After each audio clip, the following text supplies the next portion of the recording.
Hey, it's Rick with another episode of Xing the Gap. This podcast is about building relationships, building understanding, and today I'm going to be speaking with two building experts, like literal buildings. Bruce Kuwabara is a founding partner of KPMB Architects, chair of the Canadian Centre for Architecture, and an officer of the Order of Canada. He's joined by Roxane Bejjany, an up-and-coming KPMB architect who brings a millennial perspective on work, life, and everything in between.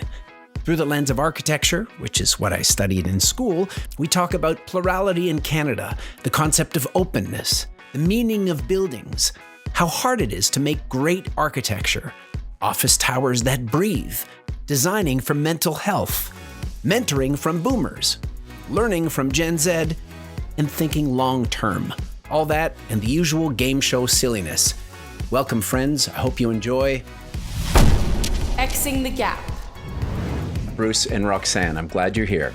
Thank you for having us. Thank you. So, Bruce, if you could just introduce yourself and then Roxane afterwards, just tell us a little bit of your story and maybe just touch on a bit of family heritage and when your ancestors might have come to Canada. Just sort of a bigger picture look at who you are. So, Bruce, go ahead. I would just start to say that my great-grandfather on my mother's side was one of the last samurai. I'm very proud to descend from the samurai. But, you know, my parents were born in Canada, and my grandparents came to Canada. My grandfathers were interesting, actually. One worked for the government of Japan, and he was sent to study the fishing practices of Indigenous people in northern British Columbia, where he settled. And my other grandfather worked for the government of Canada, and he was an immigration officer. So a lot of Japanese Canadians who came in the early part of the 20th century knew my grandfather. And I only learned about them over the last, I'd say, 10 years. My parents, with, I think, roughly 22,000 other Japanese Canadians, were interned in the Second World War. And they were unfree for almost 4 years. It was 3 years and 9 months. I originally thought when I was a kid that it was a much shorter time and I could accept it. But when I learned it was that long, I started not thinking it was such a good thing. And so after the war, they headed east from British Columbia and took trains. And my parents, they settled in Hamilton, where I was born. So yeah, I'm a boomer. I'm a post-war boomer. I think what's really important is to understand who you are, where you came from. And for me, the project, and I hope we can get into this. One of the things I'm most interested in is how you become a Canadian and how you actually become a citizen. And it's taken me a lifetime to figure that out. Roxane, I'll turn it over to you. If you could maybe give a little bit of your story and tell us who you are. Absolutely. My name is Roxane Bejjany. I am of Lebanese descent. Both my parents are Lebanese. They immigrated to Canada from Lebanon in the 80s during the war, the civil war in Beirut. And so I was born here. At some point, my parents did move back. It was early years. I went to a couple of years in school and then they moved back. Things were not better. So I'm Canadian, but my parents have tried to hold on to that culture for as long as possible. I only had Lebanese friends growing up and they were my cousins, very involved in the community, going to church every Sunday, Sunday school to learn the language and how to read and write. And so my parents did everything they could to try and help us maintain the culture. Which I'm grateful for. And then, I went to university, the University of Toronto, and then did my undergrad I did a double major in mathematics and French linguistics, and then did architecture. And along the way, I had I've worked at various different places, like all millennials, and some of them were what led me to become an architect, which is where I am today. So, yeah. That's a little bit about me. It's interesting you mentioned mathematics. I loved mathematics, and that's one of the things that actually led me to architecture. And whenever I say that to people, they're always puzzled until you start to describe architecture a little more poetically as music and patterns and rhythm. And I know when I graduated from architecture with a graduate degree from McGill, and I went to become an actor and write plays, my mom was like, what are you doing? What are you throwing away? And I tried to explain, and I keep doing this for my 25-year career, how architects are notorious polymaths, and all of these things benefit how we see the world and how we construct an identity. So I'll come back to that, Bruce. This idea of being Canadian, and this idea of a nation of Canada and what it means with an evolving identity. How do you see the idea of Canada as a construct and how you fit within that? But what does it mean to you? I actually believe that Canadians are incredibly fortunate to be living in one of the few working democracies in the world. And that what's incredible about Canada is that it's remaining open to new immigrants at a time when the rest of the world is shut down. Basically, all the European countries and the United States, at one time, they were quite open to new immigrants. But just read the papers and listen to the debates in the United States about immigration. And meanwhile, in Canada, we are incredibly open. And I think that's so important, that the notion of openness, open heart, open mind, conceptually and creatively being open. But as it relates to what I think the potential of Canada really is all about, it's all in the wake of truth and reconciliation and Black Lives Matter and every form of racism that we are aware of, but that we have an opportunity to, I think, to do things differently. And I think the way forward is through the concept of plurality, and to really examine that and talk about that and understand what does it mean, plurality, and what is it opposite of. And we don't realize we're in this extraordinary experiment, a social experiment that allows different people with great differences to actually kind of have a relationship to each other.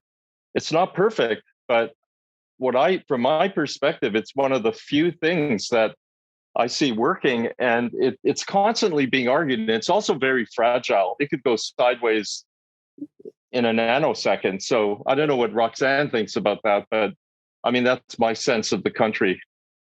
I mean, I feel like many immigrants or children of immigrants, when I'm in Canada, you ask me where I'm from, I say I'm Lebanese, even though I was born and raised here. But as soon as I'm outside of Canada, you ask me where I'm from, I'm Canadian. And it's this kind of psychological thing. And it makes me feel grateful that I live in a country where I can have that, where I can very proudly say speak of my heritage, and everyone around respect that and accept that. And it sounds like such a simple concept, but I think there are many other countries, including our neighbors, where you go and it's actually not as comfortable to say things like that, if you have a certain heritage. So it is something that we definitely take for granted, and it's such a beautiful thing. Plurality is beautiful, fragile, and we do take it for granted sometimes. And how do we not take it for granted? By pushing ourselves to be open. One of my favorite quotes is from modern dance pioneer Martha Graham, who said, "Keep the channel open. There is no satisfaction whatever at any time. There's only a queer, divine dissatisfaction, a blessed unrest that keeps us marching and makes us more alive than the others." This is much more than a quote about dance. It's a way to look at our pluralistic liberal experiment. Accept dissatisfaction, accept unrest. They aren't bugs in the system, they're features, if you keep the channel open. Bruce, you mentioned openness, and I know that is key to not only the design of your office, but your approach to architecture and to living. And I've heard you quote your father, who I believe was a Buddhist, saying, "Better to travel hopefully than ever to arrive." Yeah. Do you see a distinction between how you approach life and how you approach work? Or is this idea of openness and fallibility key to both of them? I don't think there's any artist who makes a sharp division between, people say life-work balance, but I think it's still one life.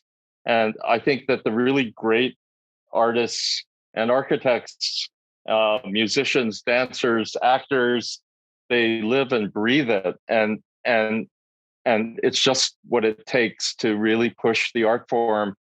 You have to be the art. You have to really be it. At the same time, the biggest lesson that I've learned, and I'm really happy I finally came to this realization, is that buildings are just buildings, and they are not the goal in and of themselves. And as soon as I understood that, it just shifted, my whole perspective. I think that, Roxane, I mean, she's another generation, but I think what we're learning from the millennials is that they probably understand the shift in terms of architecture and values more than the boomers, who were very much interested in sort of, let's say, the object of architecture and really great buildings and great photographs of great buildings, but the actual meaning of those buildings and what those buildings really do in terms of shaping lives, I just don't think was there. And I think we're into a very different moment. It's a cultural shift that we've gone through, and hopefully it produces, a different world, because the world that architects are producing are not part of a solution that deals with anything that's truly top of mind and contemporary. Roxane, this idea of meaning, I talk to a lot of millennials. I'm a Gen Xer myself, so I'm in between you two, hence Xing the gap. But millennials do speak a lot about meaning and trying to live a meaningful life. And I think you're often the children of baby boomers who grew up with a certain attitude that life should have an interesting story to it and it should have meaning. Do you believe that your work and your life can both have equal meaning? Absolutely. I think as a prime millennial, I definitely, that is something that really resonates with me. But when I think about why, it really comes from, I'm fortunate enough to have had really great mentors in my life, including Bruce. Bruce is one of them. And a lot of them were architects and many of them were not, including my parents, who are also boomers.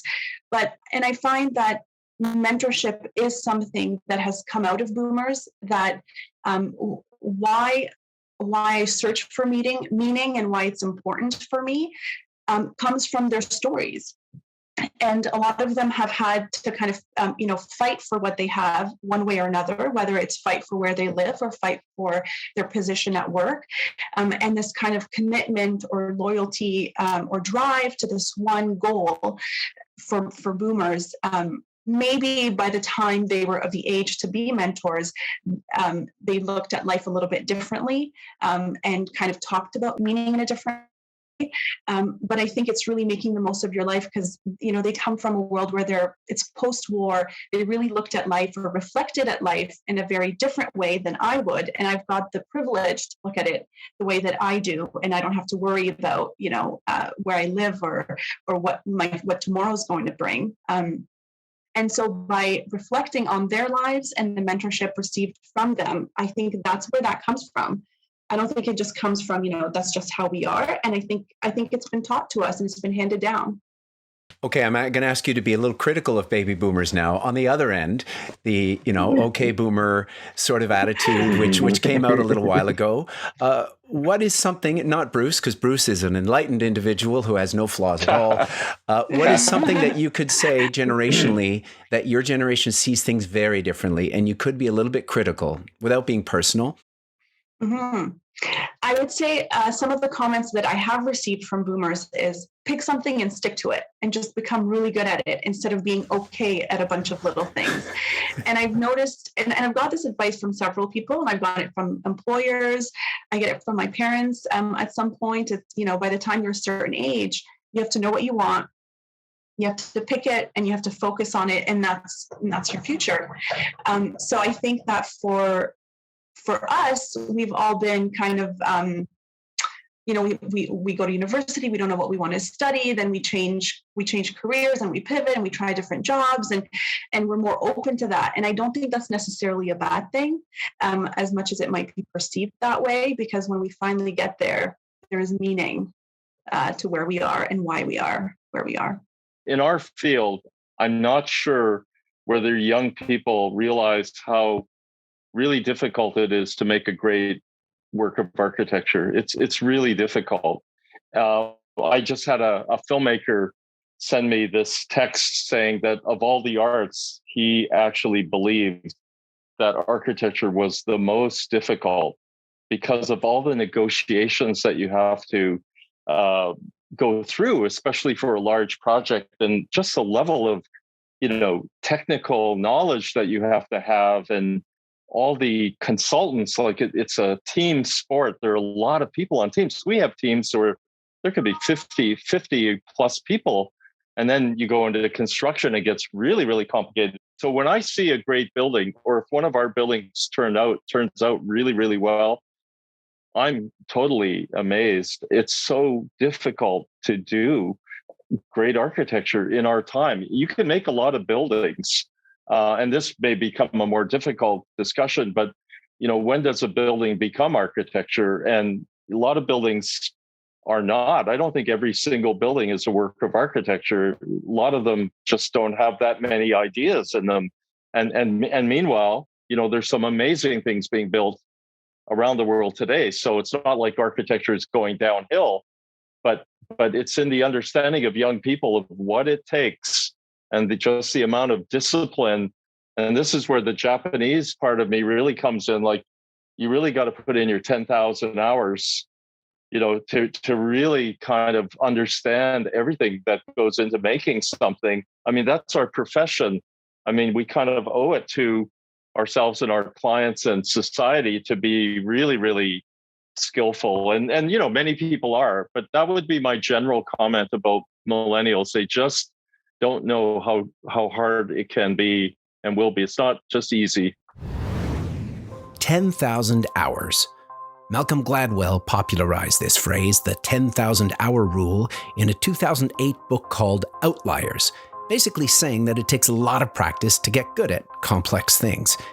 He was building on scientific research from the 1960s by Herbert Simon and William Chase in a paper which looked at chess and how long, on average, it took grandmasters to become grandmasters.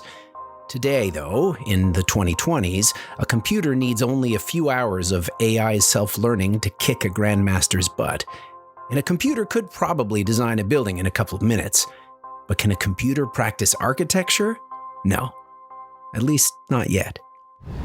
The interesting thing is that, architecture takes time. So, a simple project like a home renovation takes 1 to 2 years, let alone an important piece of architecture. And so the way that we look at time as architects, there's an adjustment of things just take a certain amount of time. And there's a kind of reconciliation of time and a passage of time that we're dealing with at all times. And millennials like things quickly, and we move quickly. And so for millennials that are architects during this period of time, it's an interesting kind of balance to work out between those two concepts. But at the same time, not knowing how difficult it is the only way to get through it, because when you know how difficult something is, you probably won't want to do it.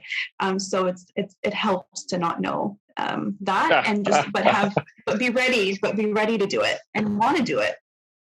Yeah, these buildings like like the building that I know quite a bit about because I visited it and a friend of mine did a documentary on it, but your Manitoba hydro place, according to Deco Dawson, who's this filmmaker who's made this documentary that still has not been released because things take time to do right. And he says that building, despite everyone more or less not knowing a great deal about it, has entirely changed the fabric of the city and the way people move through the downtown core.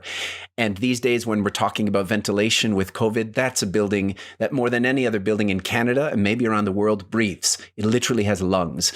So I've heard a lot about this building. I'm interested, Bruce, in your patience level at these kind of things taking so long to not only be appreciated, but also why is the world not adopting more of this more quickly?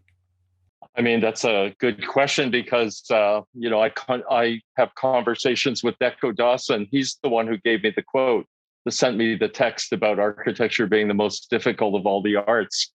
The building is now 11 years. No, it's 12 years. It'll be 12 years old. Its business case was 20 years. So it's more than halfway through its business case.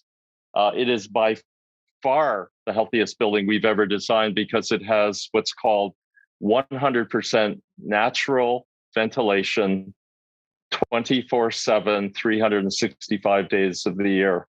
It's like a machine for breathing. And it means that if you're an office worker, you never breathe recycled air. Plus, it has the best daylighting of any building we've ever done. And so the reason it isn't picked up is because it was a premium to build it. Manitoba Hydro is a Crown corporation. They absolutely agreed with the business plan, which was a 20-year business plan. Most developers do not have a 20-year business plan. It's shorter. Could be 5, could be 7. And they want their return on investment. So making buildings in the private sector is frankly a transaction, and it has a financial timeline as opposed to a life cycle where people's health is on the line. In hydro, the thing I'm really proud of is that there have been year after year studies of the absentee days of 2,000 people who work in the building, other than the pandemic, outside of the pandemic. But our building has reduced sick days by 1.2 days per person per year for 2,000 people over 12 years. Now, that's meaningful. Plus, the 2,000 people are all looking for lunch and goods and services, and they're taking transit. Hey, how about that? They're taking transit in Winnipeg. We shifted the modal split. 90% of the people used to drive in the suburbs.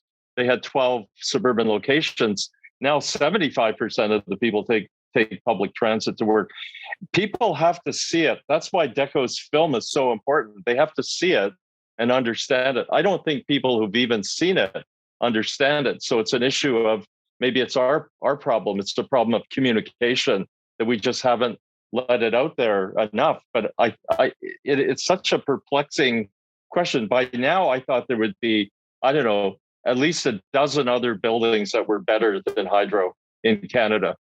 People would just say, we can do better than that, but I haven't seen it. Roxane, have you seen the building? Have you been to Winnipeg to see it? I haven't been to Winnipeg and I haven't seen it, but Bruce speaks of it, and we have pictures in the office, so we have talked about it. And I mean, even within our office, Bruce, I don't think we've topped it. No. Even internally, we haven't done better, right? So it's tough to it's important to compete, but it's also hard to do it. You really need a long-term owner, which really means it's either an institution or a government. And if you really want to change things, you've got to change your long-term vision, and it's got to be way out there. You've got to really think. People speak about it. This is very frustrating because there's so much about the carbon neutral society and environment that we're going to create. And they keep pushing the timelines out. I remember when it was 2030, now everyone's talking about 2050. Like, I really think it's just political, that everyone just wants to push out the deadline to actually do something effective until well after they're out of office. It sounds so good right now. Yeah. I mean, Greta Thunberg, she's talking about it. She knows exactly the game. It's a game. Gamesmanship usually means bending the rules at any cost in order to win. But when we're talking about climate change and we're thinking longer term than the next election cycle or earnings quarter, there's no such thing as winning. And climate change has to stop being seen as a game at all, because the biggest losers will be future generations. Bruce and I both have teenage daughters, meaning they're part of Gen Z. That's the last letter of the alphabet. And trust me, these young people are doing everything in their power to not be the last generation of humans on our planet. Do you see any differences between the younger generation and you? I know you operate on different platforms. You might, I would say, you're probably not on Facebook. You are on Instagram, and you might not use TikTok. Is that correct? My guess. How do you know me so well? Hey, I speak to a lot of millennials, and there are generational similarities with how we communicate and related to how we tell stories as well, and how we face the world and what face we put onto the world. So what's your version of, kids these days? I don't have that yet. I don't feel like, kids these days. I think it's amazing, that I find them so creative, and the things that they're coming up with at such a young age. They're born into technology, and so they understand technology in a different way. It's ingrained in their life. And so the way that they think of anything is, when they're looking at something in real life, is how can I turn this into a video? How can I turn this into a TikTok video? And they can do that so quickly. And if I were to do the same thing, it would just take me so much longer, because I just don't think that way. I've seen younger people, cousins or friends' children who are, saying, "Mom, can I use your phone for 10 minutes?" And then they take an everyday object and they're turning it into a commercial or a video or something. And it's just really amazing that they can do that, so quickly.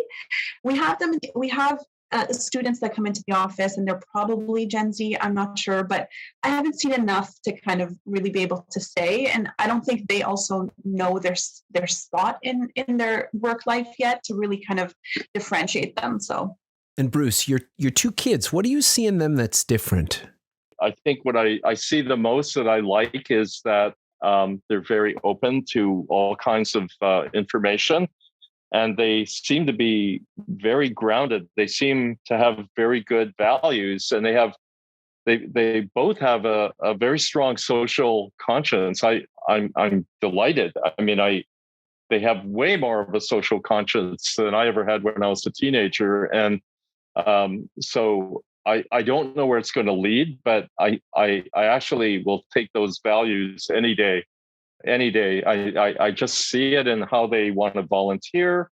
I think they step up on issues of anti-racism, and I'm very proud of them for doing that. And now it's time for you to make them proud, Bruce, because you're about to compete in a game show.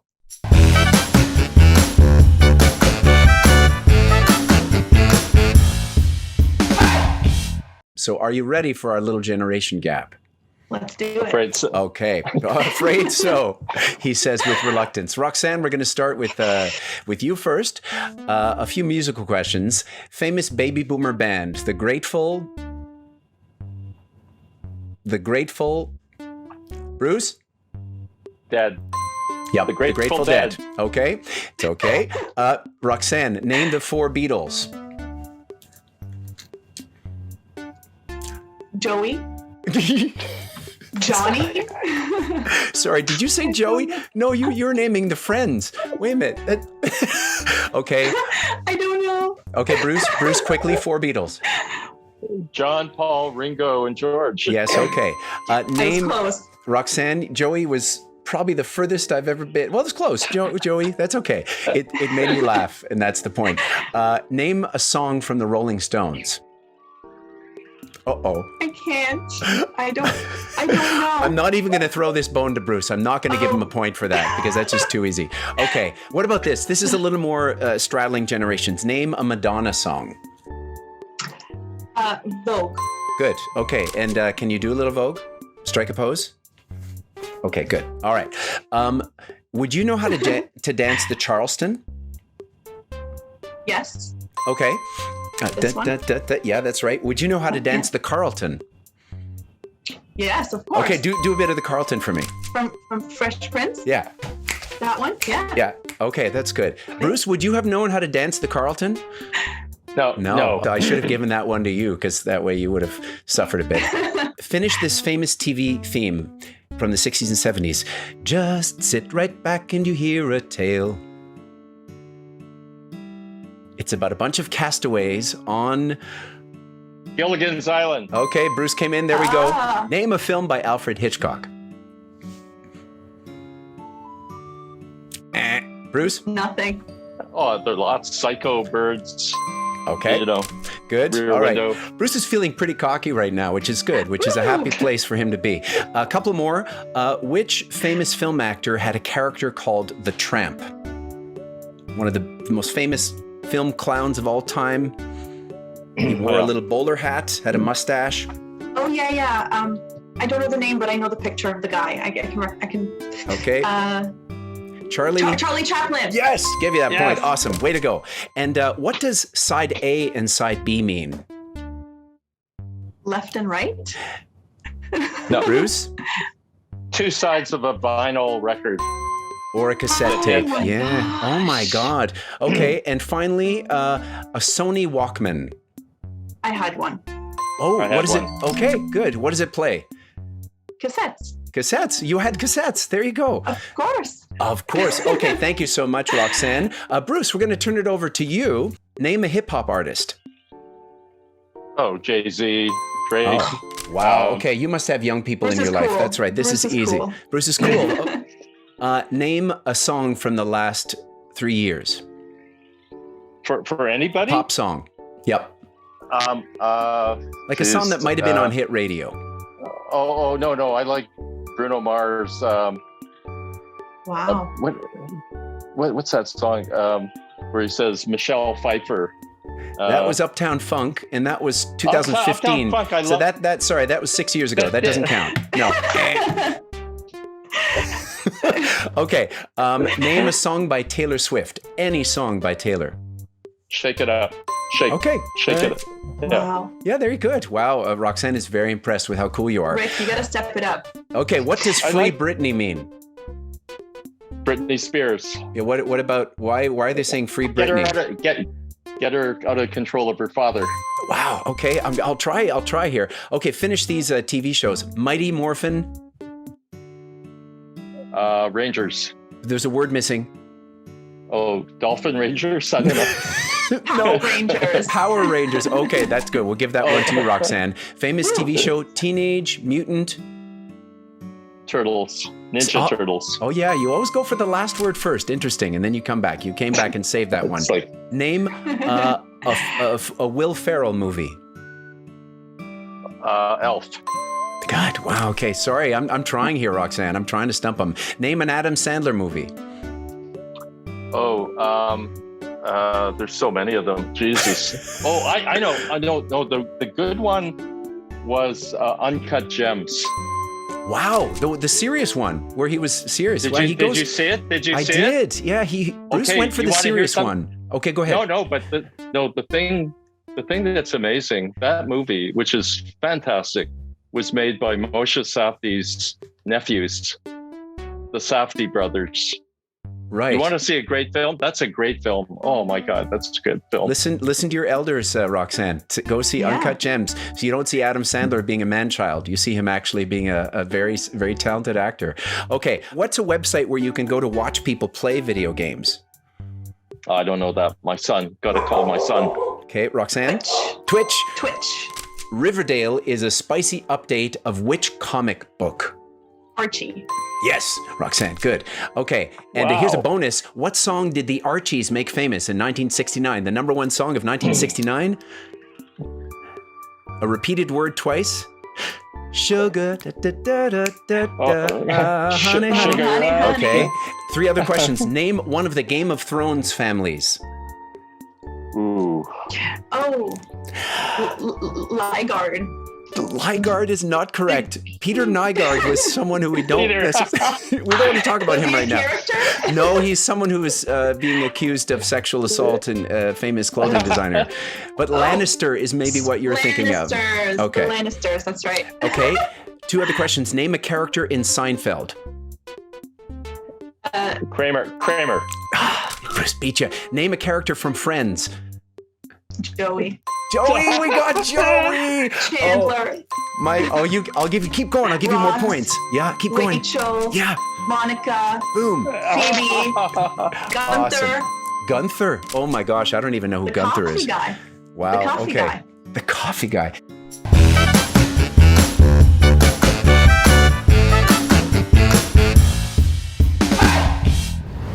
Hey, listen, my friends, thank you so much for being such great sports in this. I really, really appreciate the conversation. Thank you so much, Rick. This was wonderful. Rick, you know what would be really great if you could, we really enjoyed this, and it would be really great. I don't know if this is able to scale up where there are more people involved, but the quiz show part would be so entertaining we could come into your office and Yeah. do something. And FYI, I will be going into the KPMB office for a scaled up version of the Generation Gap. I'll let you know how it goes. And speaking of scaling up, if you liked what you heard or saw today, please tell somebody. It's hard to build a sustainable podcast. Just like any building project, it needs time and it needs people. So first of all, I'd like to thank you, the listeners, for being here. My name's Rick Miller. I wrote this, I recorded it, and I edited it, with a little multimedia help from my team at Kadoons. This series is created in partnership with Leap, an online community where life experience meets innovation. For more info, visit cabby.com/leap. And as always, thanks to my guests, Bruce Kuwabara and Roxane Bejjany. Please let me know what you think or who you think I should speak to next. You can find me at RickMillerActor on Twitter or Instagram, or at RickMiller.ca. For more info about the Boom Trilogy, check out boomtheshow.com or Kadoons.com. And remember, in a polarized world, you have a choice. Build a wall or build a bridge. Build bridges, not walls. Xing the gap.